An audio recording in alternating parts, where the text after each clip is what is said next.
Welcome all of you. Welcome students. हाँ, तो आज हम जो रिमेनिंग टॉपिक्स हैं आपके चैप्टर्स के, उसको हम लोग कंटिन्यू करेंगे। पिछली क्लास में हम लोगों ने मालवेयर के बारे में डिस्कस किया था। मालवेयर क्या होते हैं? मैलिशियस सॉफ्टवेयर्स जो हमारे सिस्टम को जनरली क्या करते हैं, हार्म पहुंचाते हैं। तो उसमें हम लोगों ने डिफरेंट काइंड ऑफ मालवेयर्स, जिसमें वायरस, वॉर्म, ट्रोजन हॉर्स के बारे में डिस्कस किया। आज जो नेक्स्ट इंपॉर्टेंट टॉपिक है, दैट इज़ फिशिंग।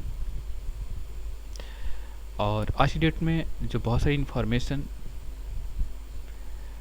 चुराई जा रही है, या हमारे पर्सनल सिस्टम से जो इन्फॉर्मेशन रिट्रीव की जा रही है या फिर हैकर द्वारा ली जा रही है, उसमें फिशिंग बहुत बड़ा टूल्स है। फिशिंग क्या होता क्या है, पहले आप इसको समझ लें।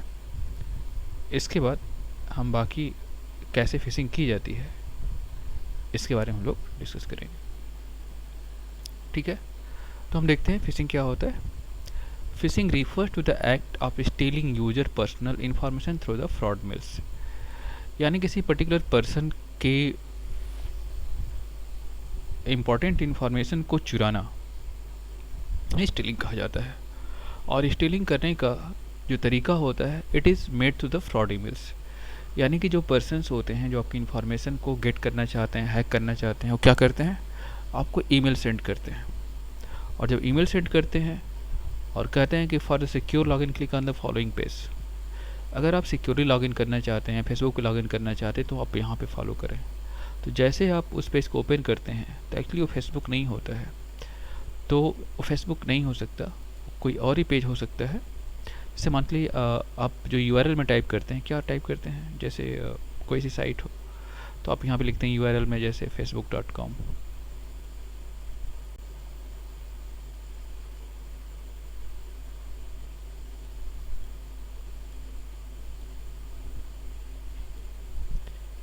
लेकिन जो फीचर्स होते हैं एक्चुअली क्या करते हैं, they are creating the false website.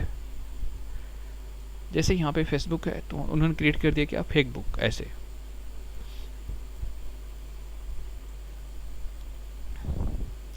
या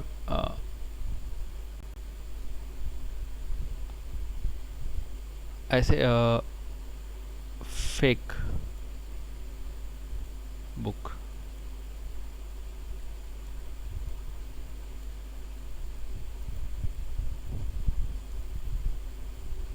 ठीक है, उन्होंने एक साइट क्रिएट किया जिसका लुक बिल्कुल आपके फेसबुक की तरह है, और आपको ईमेल के माध्यम से लिंक सेट कर दिए कि आप अगर अपने फेसबुक पे लॉगिन करना चाहते हैं तो आप इसको क्लिक करिए और यहाँ से लॉगिन करिए। जैसे आप उस पेज को क्लिक करते हैं, तो आपके सामने बिल्कुल फेसबुक जैसा पेज ओपन हो जाता है, और वहाँ पे अपनी पर्सनल इन्फॉर्मेशन को आप प्रोवाइड करते हैं। जैसे प्रोवाइड करते हैं तो होता क्या है, प्रोवाइड करते ही वो सारी इन्फॉर्मेशन, आपका यूजर आईडी और पासवर्ड चला गया कहाँ, हैकर के सर्वर पर चला गया। हैकर जिसको बाद में खोल के देख सकता है, और फिर आपके एक्चुअल वेब पेज पे आपको रिडायरेक्ट कर दिया जाता है। तो आप देख रहे हैं हो क्या रहा है कि आपकी इन्फॉर्मेशन उसके पास चली गई, आपको पता भी नहीं चला कि आपने ही अपनी सारी इन्फॉर्मेशन, यूजर आईडी और पासवर्ड उसको दे दिया। तो इससे बचने के लिए सबसे बेस्ट विकल्प होता है कि आप डायरेक्टली जिस साइट को ओपन करना हो, जो क्रूशियल साइट्स हैं जो आपके सोशल इमेज से बिलोंग करती हैं, या बैंकिंग साइट्स हैं जहाँ पे आप different kind of financial interaction करते हैं, लेन देन करते हैं, तो वहाँ पे ये हम कर सकते हैं कि आप एक काम करिएगा कि सारी वेबसाइट्स को आप डायरेक्टली यूआरएल में टाइप करिए, खुद से टाइप करिए। जब आप खुद से टाइप करेंगे तो वहाँ पे कोई प्रॉब्लम जनरेट होने वाली नहीं है। ठीक है,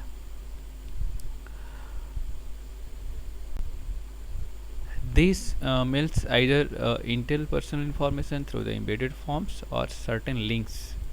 या तो एक कंप्लीट फॉर्म भेज सकते हैं जहाँ पे आपकी पर्सनल इन्फॉर्मेशन को पास किया जाता है।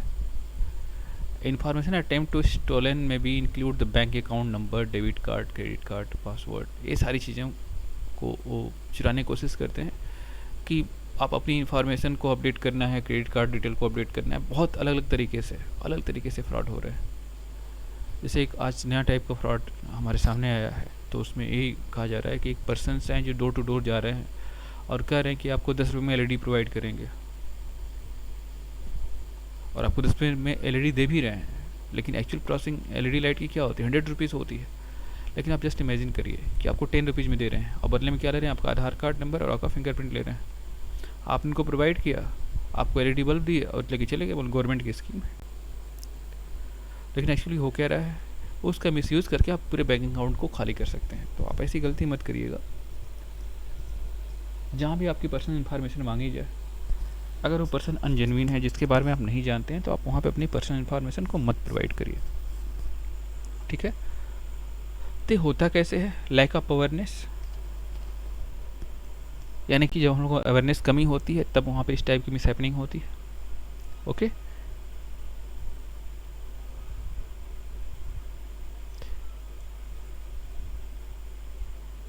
ये लगता है कि बैंक वालों ने आपको मेल भेजा है और आप उसको अपना पासवर्ड चेंज करने के लिए कहता है, पिन चेंज करने के लिए कहता है कि अपना pin provide, lack awareness that bank will be never ask for your pin और पासवर्ड। कभी बैंक पिन और उससे आपका पासवर्ड नहीं पूछता है, लेकिन अगर आप वहाँ प्रोवाइड कर रहे हैं तो वो अनट्रस्टेड पोर्टल होते हैं और उन अनट्रस्टेड पोर्टल के माध्यम से सारी इन्फॉर्मेशन हैकर के पास चली जाती है। तो आप इन सब चीज़ों से आपको बचना चाहिए, वहाँ पे इन्फॉर्मेशन प्रोवाइड नहीं करनी चाहिए। आपको जो कुछ करना है डायरेक्टली आप यूआरएल में उस पर्टिकुलर वेबसाइट का नाम लिखिए, थोड़ा टाइम तो लगेगा, लेकिन आप जो कुछ करेंगे जेन्युइन करेंगे, वहाँ से आपकी इन्फॉर्मेशन हैकर के पास नहीं जा सकती। मिसलीडिंग मेल्स, कभी कभी कहते हैं कि आपने 100,000 का प्राइज, आपने 2 मिलियंस या 3 मिलियंस डॉलर्स का प्राइज आपने विन कर लिया। तो इस तरीके से आपकी इन्फॉर्मेशन को तो अलग अलग तरीके से, लाइक आप सिक्योरिटी,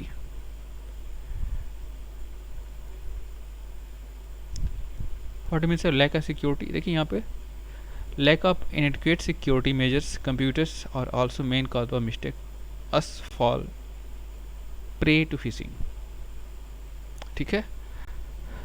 लैक ऑफ सिक्योरिटी, सबको सिक्योरिटी की बड़ी चिंता रहती है, तो सिक्योरली करना है, सब कुछ सिक्योर करना है, यानी कि अनवांटेड तरीके से कहीं और न चला जाए इन्फॉर्मेशन।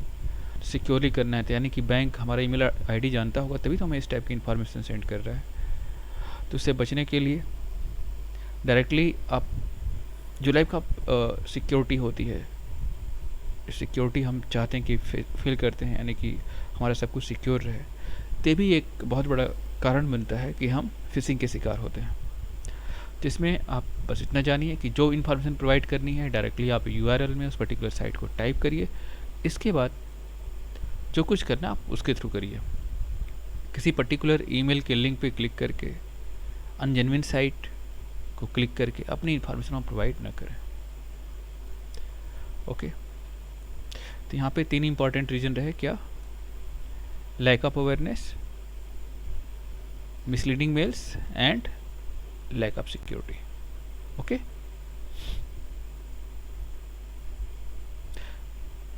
तो इन 3 पॉइंट्स को आप लोग देख लेंगे।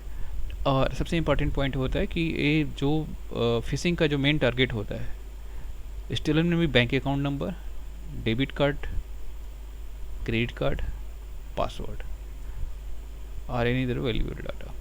फिशिंग का मेन काम क्या होता है कि आपकी इन्फॉर्मेशन, मोस्टली ये financial information, bank account details, debit card number, credit card number, आपका पासवर्ड, आपका पिन, ये सब गेट करने की कोशिश करते हैं फिशिंग के थ्रू।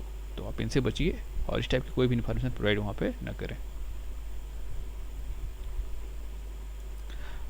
अगला टॉपिक है आईपीआर इश्यूज।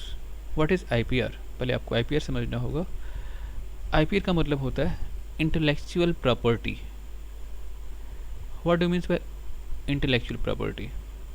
सपोज करिए कि हमने बहुत मेहनत करके एक कोई डिज़ाइन तैयार किया या कोई आर्टिकल तैयार किया या कोई बुक राइट डाउन की, तो क्या है, दिस इज इंटेलेक्चुअल प्रॉपर्टी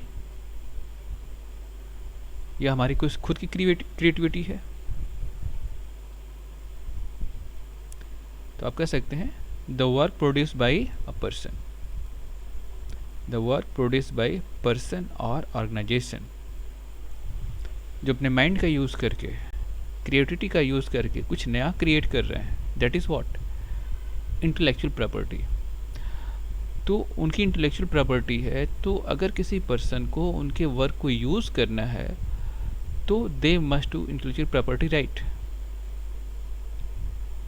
जैसे यहाँ पे intellectual property comprise intelligence assets such as literacy work, artistic work, work of music and engineering design. ये अलग अलग सेक्टर दिए हुए हैं जिसमें आपका लिटरेसी वर्क है, कुछ आर्टिस्टिक वर्क है, वर्क ऑफ म्यूज़िक जैसे आपने कोई म्यूज़िक क्रिएट किया, इंजीनियरिंग डिज़ाइन।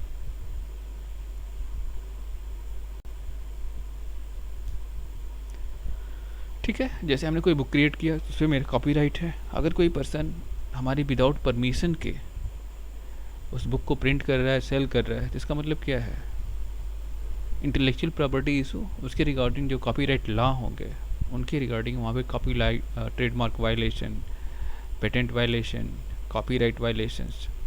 तो अगर इस टाइप का आप कुछ कर रहे हैं इंटेलेक्चुअल प्रॉपर्टी यूज, अगर आप कुछ आर्टिकल्स या कुछ भी कहीं से ले रहे हैं तो जाहिर सी बात है कि आपको वहाँ से राइट लेना चाहिए। एक किसी और का क्रिएशन अगर आप यूज़ कर रहे हो तो आप किसी लॉ का वायलेशन कर रहे हो। Okay, these various concern rights such piracies software plagiarism, बहुत सारी चीज़ें हैं, ये सारी चीज़ें जैसे आपने नेट से कोई सॉफ्टवेयर डाउनलोड कर लिया, उसको यूज़ कर रहे हो विदाउट लाइसेंस के, तो ये सारी क्या है, ये IPR इशू है, इंटेलेक्चुअल प्रॉपर्टीज इशू है। तो पूछा सकता है व्हाट आर IPR, तो आप कह सकते हैं intellectual property is the work. IPR मतलब क्या होता है, intellectual property, the intellectual property is the work produced by the person और organisation using the mind and creativity, and they can produce work in different sector, artistic work, literacy work, music work, engineering design. ठीक है, और software creation भी है।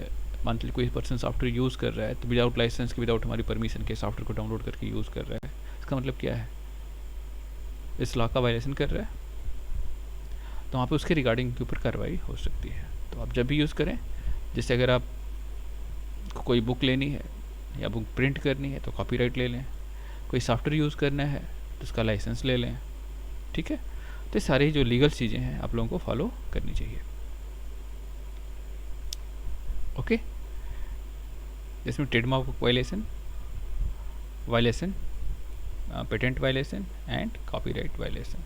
ठीक है, software में piracy of software and plagiarism, present in litre work done by the someone else on own work.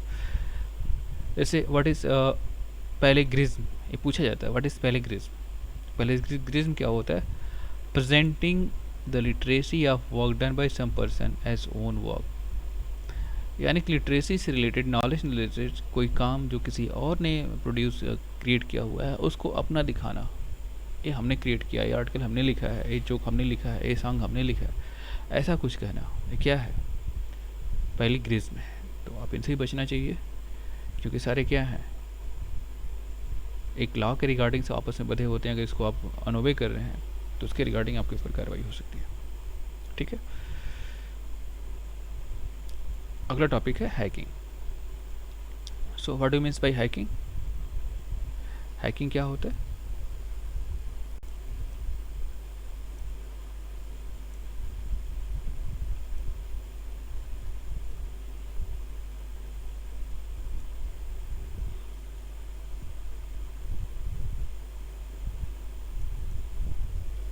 Fishing हो चुका है, अब हम लोग हैकिंग को देखते हैं। हैकिंग में described as the unauthorized access. Hacking क्या होता है, हैकिंग में described as having unauthorized access to someone computers or computer network for stealing such as password or confidential file causing harm to the system। किसी person की system से उसके password को चुराना, उसके सिस्टम को हार्म करना अनऑथराइज तरीके से,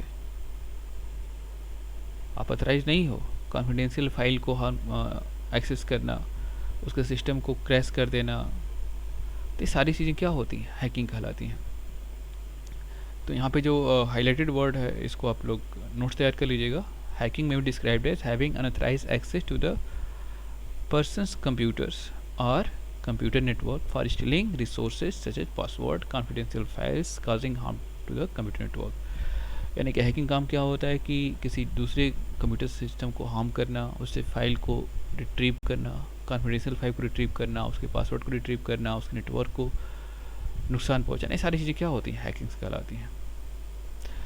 तो हैकर्स, कुछ लोग तो हार्म पहुंचाने के लिए करते हैं, कुछ फन के लिए करते हैं। ओके, तो हैकर्स में भी गुड और बैड हैकर्स क्या होते हैं, कुछ अच्छे होते हैं, कुछ बुरे होते हैं। तो बुरे हैकर्स कौन से होते हैं, जो आपके पर्सनल सिस्टम से इंफॉर्मेशन को चुराते हैं। तो ऐसे हैकर्स को हम लोग क्या कहते हैं, bad unethical hackers. This is also term as cracker. इनको हम लोग क्या कहते हैं, इनको हम लोग कहते हैं, यानी कि जो हैकर्स हमारे सिस्टम को हार्म पहुंचाते हैं, किसी दूसरे को नुकसान पहुंचाते हैं, ये क्या कहलाते हैं, unethical hackers. They are also term as crackers. Okay, oppose to the good hackers, ethical hackers. और जो अच्छे हैकर होते हैं, हैकर तो हैकर होते हैं, अच्छे या बुरे क्या होते हैं, अच्छे हैकर्स मतलब जो आपकी हेल्प करते हैं, जो लीगली तरीके तौर पे हैकिंग करते हैं। जैसे यहाँ पे कुछ हैकर्स हैं, कुछ गवर्नमेंट के द्वारा, गवर्नमेंट ने कुछ हैकर्स क्रिएट किए हुए हैं, बनाए हुए हैं कुछ लोगों को हैकर्स। तो ऐसे हैकर्स जो गुड वर्क जो करते हैं, जिनका काम करना किसी सिस्टम को नुकसान नहीं पहुंचाना है, तो ऐसे hacker, good hacker are known as ethical hacker. Okay, आप कह सकते हैं good hackers are ethical, good hackers मतलब एथिकल हैकर्स। गुड और बैड दो टाइप के हैकर्स होते हैं। हैकिंग का मतलब विदाउट आपकी इंफॉर्मेशन के आपके सिस्टम को एक्सेस करना, आपके सिस्टम से इंफॉर्मेशन को निकालना, आपके नेटवर्क को ध्वस्त कर देना, ये सारी चीज़ें, ब्रेक कर देना, ये सारी चीज़ें होती हैं।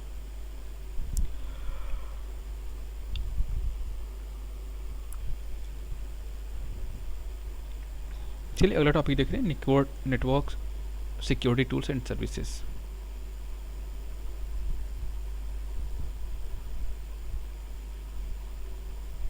तो नेटवर्क सिक्योरिटी में क्या होता है, basically network security in the sense, जब हम नेट यूज़ करते हैं तो बेसिकली हम कह सकते हैं कि जैसे हमने नेट यूज़ करना स्टार्ट किया, नेटवर्क से कनेक्ट हुए, तो there are different kind of risk पे हमारा सिस्टम हो जाता है, और system on different kind of risk. ठीक है, तो इस रिस्क से बचने के लिए हम लोग different kind of protecting softwares का यूज़ करते हैं, different kind of protection use करते हैं। तो इस प्रोटेक्शन में जो पहला प्रोटेक्शन आता है, protecting using antivirus, network security tool and services. इसके अंदर हम लोग एंटीवायरस और फायरवॉल को डिस्कस करेंगे। देख लीजिए यहाँ पे, the system that used as a tool for accessing internet can be protect using the antivirus and firewall. यानी कि जब हम नेट का यूज़ करते हैं तो हमारा सिस्टम ऑलवेज रिस्क पे होता है कि कोई भी हमारे सिस्टम को हैक कर सकता है या अनलीगल तरीके से इंफॉर्मेशन को चुरा सकता है। ओके, जैसे यहाँ पे एक वायरस होता है रैंसमवेयर, नाम सुना होगा आप लोगों ने। तो हैकर्स करते हैं क्या है, आपके सिस्टम को आके आपके सिस्टम को लॉक कर देते हैं और आपसे पैसे की डिमांड करते हैं। ओके, पैसे की डिमांड कर, जब पैसा देते हैं आपका सिस्टम को ओपन करते हैं, अदरवाइज़ आपके सारे जो बिजनेस डीलिंग हो रही है वो सारा का सारा हार्ड डिस्क आपका फॉर्मेट कर देते हैं। तो इन सब चीज़ों से बचने के लिए यहाँ पे जो डिफरेंट काइंड ऑफ टूल्स हैं, एंटीवायरस एंड फायरवॉल का हमें यूज़ करना चाहिए। और तुम देखते हैं कि हम अपने नेटवर्क पे कंप्यूटर सिस्टम को कैसे प्रोटेक्ट कर सकते हैं।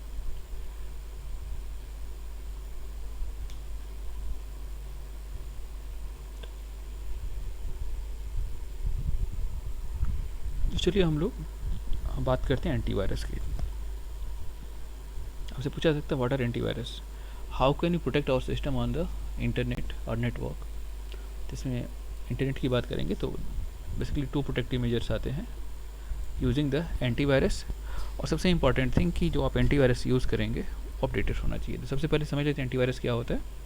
Antivirus is software that's aim to protect our system against the malicious potentially unwanted program. Okay, antivirus का काम क्या होता है कि ऐसे सारे प्रोग्राम्स जो हमारे सिस्टम में मैलिशियस टास्क परफॉर्म करें, उनसे हमारे कंप्यूटर सिस्टम की प्रोटेक्शन करना। और आप एक कह सकते हैं कि day to day different kind of viruses create किए जा रहे हैं, different kind of program create किए जा रहे हैं जो अलग अलग तरीके से हमारे सिस्टम से इंफॉर्मेशन को चुराने की कोशिश करते हैं, हमारे सिस्टम को क्रैश करने की कोशिश करते हैं। ठीक है, तो इन सब बचने के लिए हम लोग एक सॉफ्टवेयर का यूज़ करते हैं जिसको हम लोग कहते हैं एंटीवायरस। यानी कि अगर हमारे सिस्टम में अगर कोई वायरस आ गया तो उसको आने से प्रिवेंट करेगा, अगर आ गया तो उसको डिटेक्ट करके उसको रिमूव करना। ये काम किसका होता है? Detecting the viruses and remove it from the system, it is task of the antivirus software. इसकी रिस्पॉन्सिबिलिटी क्या होती है? Responsible for detecting the malicious programs by searching for them and removing to the system protected. Okay, इसका काम होता है responsibility for detecting the malicious program. Okay, detecting the malicious program, program को detect करना by searching, search करके, then removing them to keep the system protected. ठीक है, उनको रिमूव करना, हमारे सिस्टम को प्रोटेक्ट करना।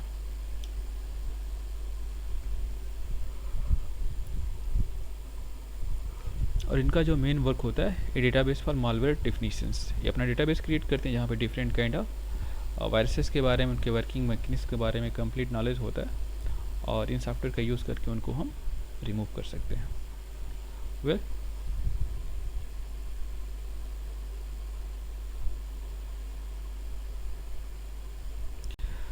तो इस तरीके से हम लोग अब अगले टॉपिक के बारे में डिस्कस करेंगे। तो अगला टॉपिक आपका होगा फायरवॉल। What is firewall? ठीक है, डिफरेंट काइंड ऑफ एंटीवायरस, जैसे एग्जांपल ऑफ एंटीवायरस पूछ लिया जाए तो एग्जांपल क्या होगा आपका? मैकएफे है, नॉर्थन है,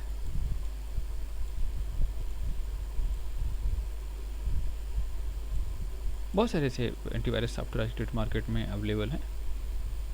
टोटल सिक्योरिटी है आपका,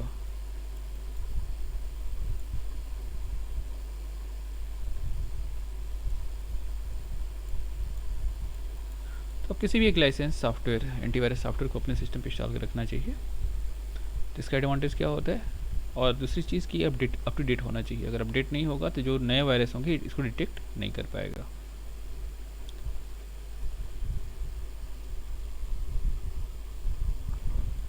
अब हम बात कर रहे हैं फायरवॉल की। What is firewall? Fire means क्या होता है? फायर मीन्स होता है आग, वॉल मीन्स वॉल, जलती हुई दीवार, जिसका नाम ही है फायरवॉल। देखिए, जब भी हम कंप्यूटर को नेट से कनेक्ट करते हैं तो हमारा कंप्यूटर जो सिस्टम होता है that is part of internet, internet का पार्ट हो जाता है। तो आप ये कह सकते हैं the millions of users who can know your IP address can connect with you and access your system. जो मिलियंस ऑफ यूजर्स हैं जो आपके आईपी को जानते हैं या अलग अलग तरीके से जान सकते हैं, वो आपके सिस्टम से कनेक्ट हो सकते हैं या कनेक्ट करने की कोशिश कर सकते हैं। लेकिन जब तक आप नेट से कनेक्टेड नहीं हैं तब तक आप सेफ हैं। लेकिन जैसे नेट से कनेक्ट हो गए तो मिलियंस ऑफ यूजर्स आपके सिस्टम से कनेक्ट करने की कोशिश कर सकते हैं, या आप कर सकते हैं इनडायरेक्टली आपके सिस्टम को हैक करने की कोशिश कर सकते हैं। तो फायरवॉल का काम क्या होता है कि फायरवॉल यहाँ पे कोई दीवार नहीं होती है। Firewall actually what kind of software जो कि अनऑथराइज रिक्वेस्ट को आपके सिस्टम तक पहुँचने नहीं देता, वहीं पे उनको एलिमिनेट कर देता है, रिमूव कर देता है। और कोई ऐसा पर्सन या कोई ऐसा प्रोग्राम जो आपके सिस्टम से अनवांटेड तरीके से कोई इन्फॉर्मेशन सेंड करना चाहता है तो उसको भी प्रिवेंट करता है। तो अब देख लीजिए, अगर इसकी डिफिनीशन को लिखना चाहें तो आप कर सकते हैं, a firewall aim to protecting the internal network of an organisation, home और individual from malicious traffic from external network।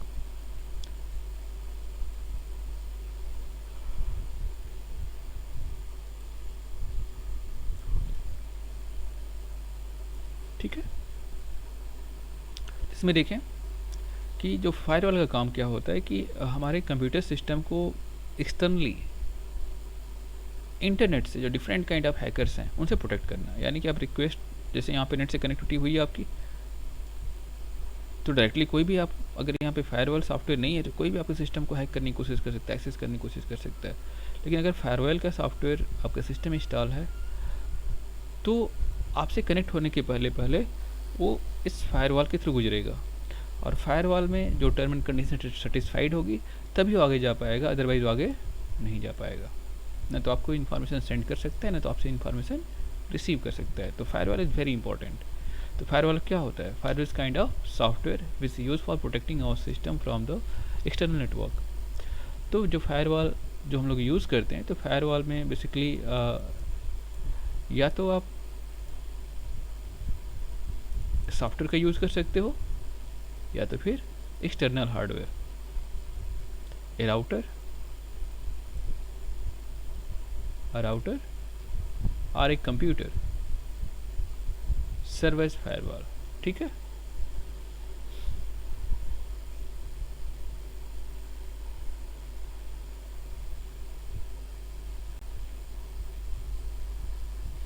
तो फायरवॉल एक तो आपके सिस्टम में होता है, और दूसरा आप एक्सटर्नल लगा सकते हो। सपोज़ कि मेरा बहुत बड़ा नेटवर्क है, और यहाँ पे जो नेटवर्क इस्टेब्लिश करने के लिए डिवाइस लगा रखा है, तो हम यहाँ पे फायरवॉल लगा सकते हैं। कोई एक्सटर्नल हार्डवेयर लगा सकते हैं, और उसमें सॉफ्टवेयर होगा तो उसका काम होगा कि जो भी डेटा आ रहा है यहाँ से फ़िल्टर करके ही उसको अंदर भेजना। ओके, और अंदर आपका नेटवर्क सेफ रहेगा।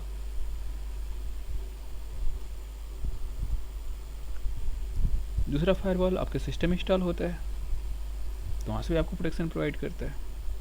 तो हमें क्या करना चाहिए? हमेशा फायरवॉल को ऑन करके रखना चाहिए। अगर हम खुद अपने सिस्टम से कनेक्ट हो रहे हैं तो हमें अपने फायरवॉल क्या करना चाहिए? ऑन करके रखना चाहिए, कि जो भी इलीगल तरीके से, यानी कि फायरवॉल ऑन होगा तो हमारे सिस्टम से अनवांटेड रूप से कोई डेटा बाहर जा नहीं सकता और कोई डेटा आ नहीं सकता। तो हम कह सकते हैं कि फायरवॉल लगा के काफ़ी हम अपने सिस्टम को सेव कर सकते हैं।